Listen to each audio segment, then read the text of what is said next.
Yes, hi Robert, Jim Delapine here. I I want to show you what I mean by my comments with regards to lining up the left staff of the L with the shape or angle of the graphic. So typing it out and explaining to you in that manner maybe is not the best way to express this to you. So I figured I'd do a video to show you.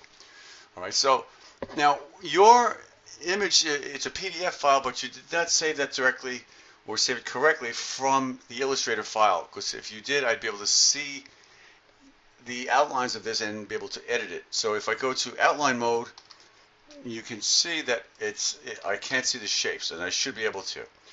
All right. If you go, in other words, I'm going to view outline. Okay. So I should be able to see those shapes, but I can't. So so let me go back here. So what I'm going to do, since I can't edit the shapes, I'll create the text on my own and kind of do a workaround. So let me go to my text tool here, and this looks like Myrid Pro. So I'll just click here with my text tool and type out LL stars,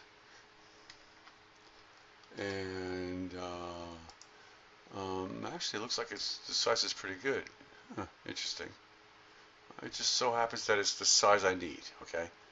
And since, let me see, let me get my character panel here, Control T. I note that there's no bold version of this, but this works anyway. But notice the difference now. See, this is a rasterized file, I can tell because you see the blurry edges?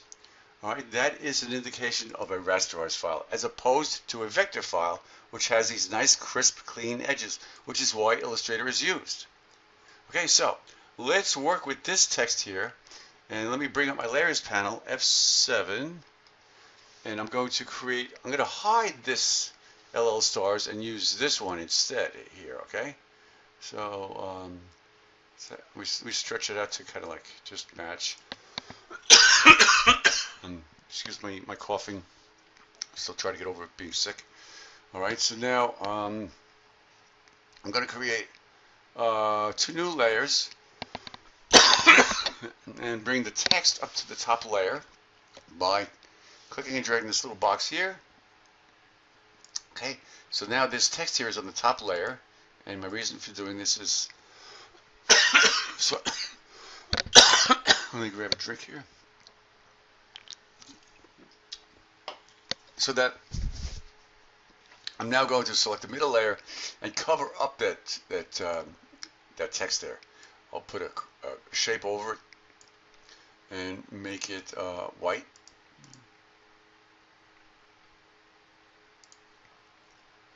And so that's hiding that layer there, okay? So now I'll go to this text here, and what I want to do is this. Let me bring up my swatches. I want to sample this color here, okay? So if I go to my eyedropper tool and sample this color here, I'm going to fill that text here with that color. So I'm going to bring up my swatches panel, all right, and make this a swatch. I can refer to that, okay? So now, because once I click on the text, it will become black and white, a default fill of black, rather. So let me select the text, and now I'll give it a fill of that color by clicking on the swatch, and there we go. So now, this is editable text. It's an editable font. If I go to outline mode, Control Y, I can see the text, okay? Now watch what will happen. I'm going to create art out of this so that it can be edited. So I'm going to go to, with the type selected, go to Type, Create Outlines. Okay? Now if I go to outline mode, Control Y, you'll see that it's an outline mode, and you can see all the anchor points that are within this text here that make up shapes. Okay? All right, so this is why it's important to understand the Bezier curve or the pen tool so that you can edit these shapes. Okay, so that being said, hit your Control Y again. Excuse me. All right, so all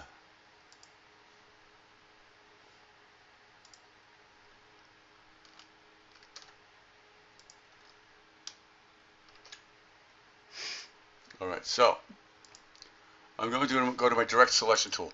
That will allow me to directly select these anchor points. Okay, so watch what happens here. If I surround these top part of the L, all right, and zoom in, notice how the anchor points are solid up here because I just created a marquee around this area, but yet the rest of them are hollow. That means these are your anchor points that are selected, and these will be editable. So if I hit my left arrow key, notice how what happens? It moves to the left. Okay. So I could also use my direct selection tool to directly select this area here and move it in that manner. Okay, let me undo that. Control Z. So this is what I was referring to. All right, I want to select this portion. My thought was to do this. Select this portion because I want to visually connect this text to the graphic. Right now it's isolated and it doesn't look visually connected. So now I can select these anchor points here and drag this over to the left. If I use Shift, it'll slide directly to the left. And try to kind of align it or make it run parallel to this shape here, this angle here rather. Okay. It looks a little funky because it goes from thick to thin, but you can always compensate with that by selecting that anchor point and hitting increment one space to the right. Okay. So now you can see that it kind of works in that way. So now I'll select all of this and then hit my left arrow key to kind of bring it over and maybe align it with this. And that's what I mean. So now it's visually connected to the A. All right. So you can select sporting goods, bring that over, scale that up to fit this space in here better. Okay. You want to bring your eye to this too. This is as important as All Stars. Okay. So that's the method. Okay. I really just basically wanted to show you how to do it. All right. You don't have to do it this way either. There's other things you can do. I want you to be creative. Have fun with this, you know. So I can drag this. Whoops. Again, you surround what you want to edit, or surround what you want to select, and then you can have fun with this. You can bring it up here.